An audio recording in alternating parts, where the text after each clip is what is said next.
Broadcasting live from the Business RadioX studios, it's time for Women in Motion. Brought to you by WBEC West. Join forces, succeed together. Now, here's your host.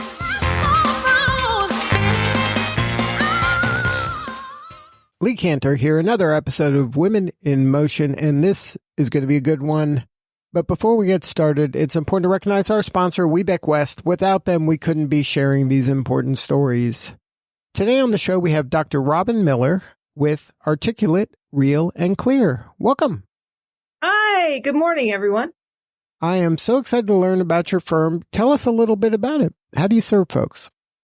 We are actually product service company, meaning that we teach and coach leadership and teams. We're service because we serve leadership and teams, and we have specific areas that we focus on, which is product. So we have a combination of two. We've been in business over 13 years, and we're artists. So we bring the artistic energy to any kind of organization, mostly corporate and some associations, to help leaders move forward faster and to help teams get along better. So what's your backstory? How'd you get into this line of work? Oh, wow, Lee, that's what I call the Renaissance woman story. I got into this line of work by getting my education, moving into IT as a customer relationship manager, moving into a service line of work with going to Iliff School of Theology here in Denver, and then meeting up with my business partner and decided that we wanted to bring our artistic skill set to the corporate environment. So we started Articulate, Real, and Clear so that we could, as artists, go in and use all the tools and the skills that we've learned to go in and help others move forward in their business and move forward in their teams. So you use the word art several times, and it's obviously part of the word articulate. How do you kind of view art in the business world? It's an art to communicate well, and we focus only on communication. So whether it's facilitation, whether it's executive presence, whether it is team building, we are constantly focused on communication. And if you're building a culture in an organization, you can't do it without communication. And to do it well, you have to do it artistically, which means finding out what works, how to make it work better, and moving it forward. So as artists, we bring that to the world. Now, how do people realize they have communication issues? Is there some symptoms or some clues that maybe they aren't communicating as effectively as they think they are? Sometimes I spend a lot of my time with the team doing executive leadership coaching. And sometimes people are sent to me for coaching because in their 360s, they're getting information that says they could do some things better. So we go on a coaching journey together and we explore what those things are and we work on things so that they can communicate better. Sometimes people want to do a keynote at a conference for an organization and they don't feel comfortable getting up. In the past, a lot of people have used the word fear of public speaking to motivate people. And we say, you know what, if you don't have nerves getting up on the stage, you should get off the stage because we also have nerves as artists. So a clue could be, I want to give keynotes. I want to give some public speaking. I don't feel comfortable doing it. They would come to us. And then if you have teams that are having difficulty communicating with each other, maybe you were just promoted out of that team to be a leader. And you don't understand the type of communication that's needed now and the role and the strategy that's needed to be that leader. We also work with those individuals as well as the teams. So when you work individually, can you share a little bit about what maybe those first conversations or sessions are like? What or do you give them homework to begin, or like how does it start? We'll do an intake with individuals and find out from them what they say their goal is, because we're always driving toward their goal, not our goal as coaches. And as I'm listening to the intake, because I will do the intakes with individuals, I'm finding what else is showing up. And so we call it feed forward. We ask people if they would like the feed forward. They usually say yes. And I'll say, here's what I'm also noticing as well. Then we will create a journey map for them, for their coaching experience, for the goal that they have and the additional things that showed up. And then they move toward accomplishing those things by the end of their coaching retainer. Now, you use the word feed forward instead of feedback. Can you explain? I do use feed forward. I believe that you can't go back. You can only take information and move it forward. So we're always feeding forward, feeding the individual forward rather than taking them back. And if I know what wasn't working well in the past, then I have information that I can change the way that I'm doing something, the way that I'm saying something, and I feed it forward so that I can make a difference. Now, you mentioned that a lot of your work is around helping people speak. Do you believe that anyone could be a good speaker, or is this something you're born with? I believe yes. We can all learn to communicate better. It doesn't matter if you're on a conference stage or if you're one-on-one talking with your manager, or if you're a CEO that has never had any kind of presentation executive presence. We can all learn to do things some better. And I will also say, are we all meant to be on the main stage? Probably not. Okay. There are individuals that are driven toward that. And if I have a passion to do that, we can actually help that individual with tools and techniques and coaching to get them on that stage. And then it's up to them. Is there any kind of low-hanging fruit for individuals that maybe the listener right now that has some anxiety around speaking or even leading? Is there some easy things that they can be doing, any actions they can be taking right now that can help them? Yes, I'm going to say as a coach, we come into this world with breath and we go out of this world with breath. And the thing that actually supports us to stay connected to our thoughts, and the thing that actually gets our voice up and out of our body, and the thing that actually keeps us from allowing the cortisol spike to take us over is breath. So we have to pay attention to our breath. Are we holding our breath high and tight? And if we are, then we need to exhale. So many people tell you to inhale, and all that does is provide tension up in your shoulder area and gives you a shallow breath. We say at Articulate, exhale first. And then bring the air in and sit with that. It's a good meditation technique, and it's also a good speaking technique. It all depends on the breath. So first, notice what's happening for you. Is your breath working for you, or is your breath working against you?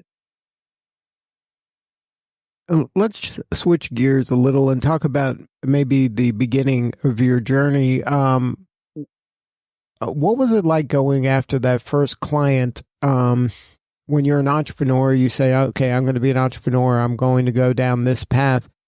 Was it difficult to communicate that how you were doing things is different than maybe how they have done things in the past? Like, can you share a little bit about what that was like early on as you were kind of crafting your messaging?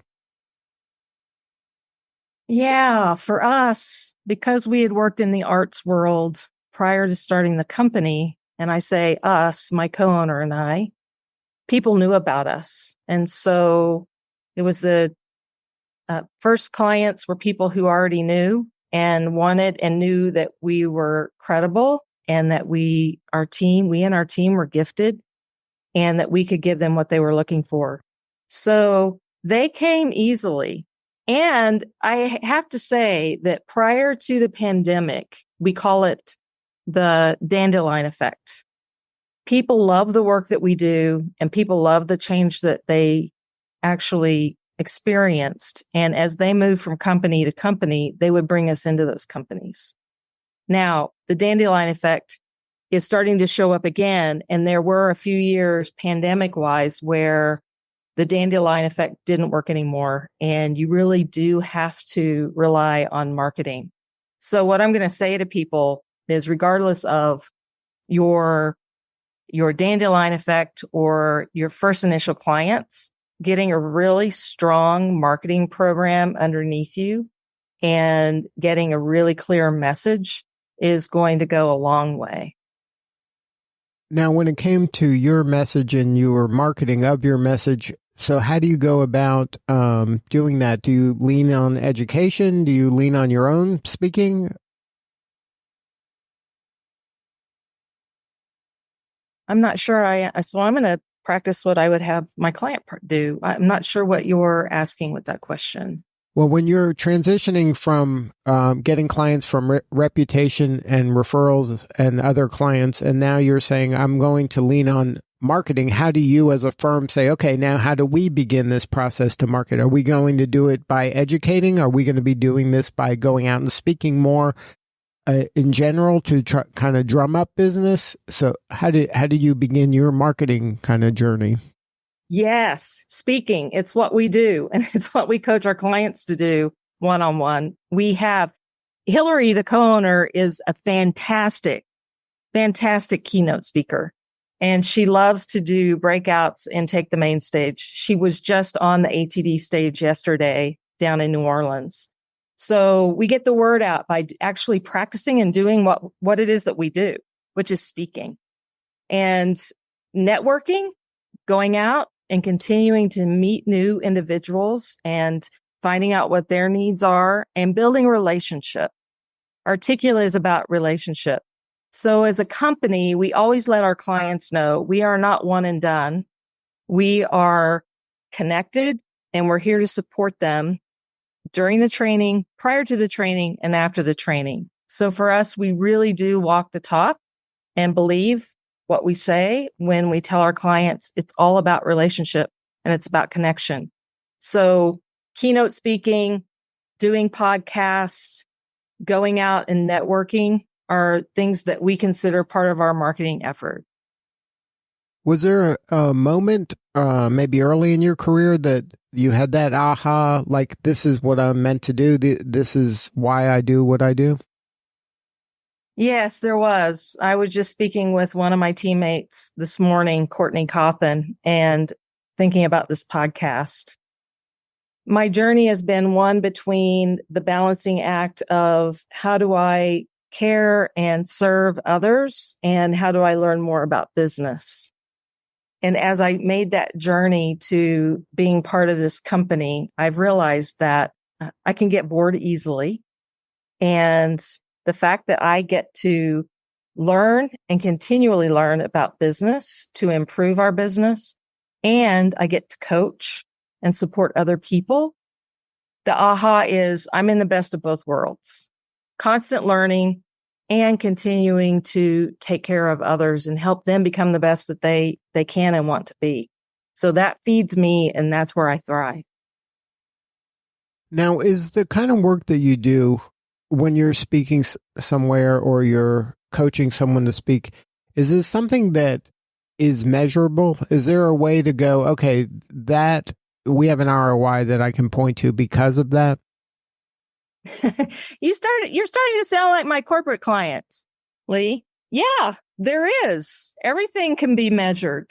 And if you have a starting point, if we take a video of you doing one-on-one coaching and you say, these are my goals, and at the end of the coaching, we take another video of you, then we can see the difference in what you got coached on and how you're showing up. That can be measured. We just coached with a company here in town in Denver, and they wanted their leadership to understand more about how to deliver feedback in a way that it could be received better and it would improve employee engagement. So a measurement would be, we went in and we trained, and we're supporting them on finding the best way that they can deliver feedback to the individuals on their teams. And at the end of that, we can measure, hey, how have your employee engagements improved? And how has the ease for your managers improved in delivering feedback with the different tools that we offered to them? Is part of the measurement like things such as less turnover or more engagement with the employees? Like, what are some of the things that you are able to measure?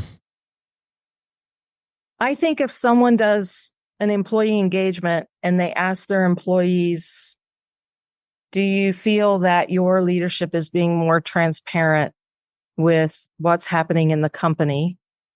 And do you feel that you're getting the feedback that you need from your leader in a way that speaks to you? That is going to lead to more retention, and it is going to lead to a more engaged workforce. Because if I feel you're being transparent, then, and I feel like you're delivering feedback, which we call feed forward to me, so that you care about me and I can improve more, then I'm going to stay with that company. If your people are more, especially in the last year, we're finding that there are fewer people being driven by money and more are being driven by belonging. And so what are the ways that we can shift things in our communication as leadership and teams to help people feel like they do belong and that they matter and that you are listening? And isn't offering a service like yours to the team a demonstration of the character and culture of the organization? Absolutely. Absolutely. I'm surprised by how many organizations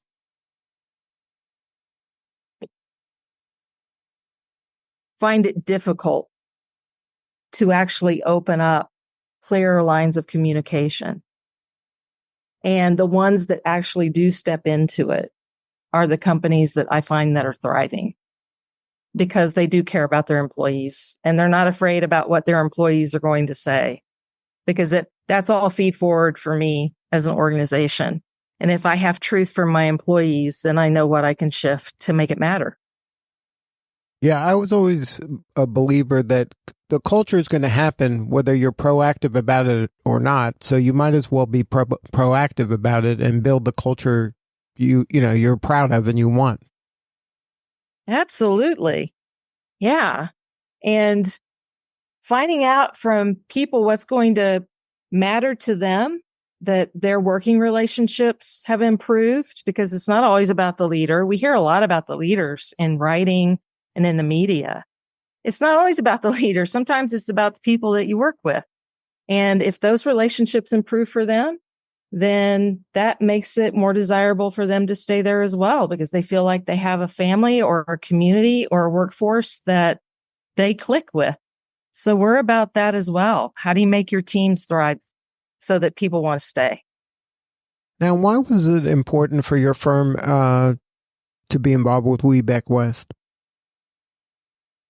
It's important because early on, I realized that one of the ways to help businesses thrive is through diversification.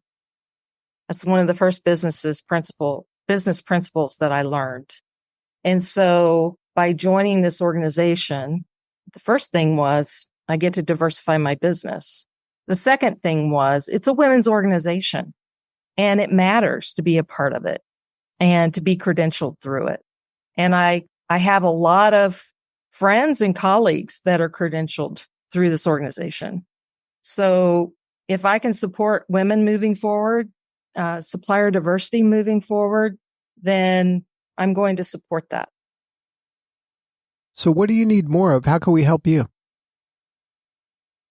I need more people to know about us and to get the word out that Articulate is a woman-owned business. We've been in business for 13 plus years, that we are a diverse supplier, and we are here to help support them, communicate them, get them up on a main stage if they want to be on the main stage, and help make them better or help work with their teams. So getting the word out about us and that we are a vendor that you can trust, and we are a vendor that we stand behind our word. So reach out and we'll reach back, because we want to build relationships and connections that matter. We also want to build partnerships. So if you have a way that we can partner with you, we're artists. We partner, we collaborate. We want to partner with you. Is there a niche? You mentioned associations, but do you work in certain industries or is it across all sectors? We do work across all sectors. And I just got back from a program, the Tuck Executive Education Program, and I'm bringing all the learning I have from that. I was able to go to that because we're a diverse supplier, and we have that through WBEX. And so using that to move the business forward and asking the team, if we're going to niche, what is that niche going to be? And we understand that we work with people really well that want to shift, want to make changes. They're really bright. They're usually engineers, they're IT folk, they're entrepreneurs that have grown their business and want to take the next step with a new team. We're part of small business organizations through Vistage. And so these are the individuals that haven't grown so large that they've lost sight of the human being and need that extra support. So if somebody wants to learn more, have a more substantive conversation with you or somebody on the team, what's the website? We're www.articulate, ARTICULATE, RC, like RC Cola, but it stands for real and clear, articulaterc.com. Go out to our website, find out what we do and how we can support you. And we would love to reach back and create a greater, stronger relationship. Well, Dr. Robin Miller, thank you so much for sharing your story today. You're doing such important work and we appreciate you. Thank you, Lee. All right, this is Lee Cantor. We'll see you next time on Women in Motion.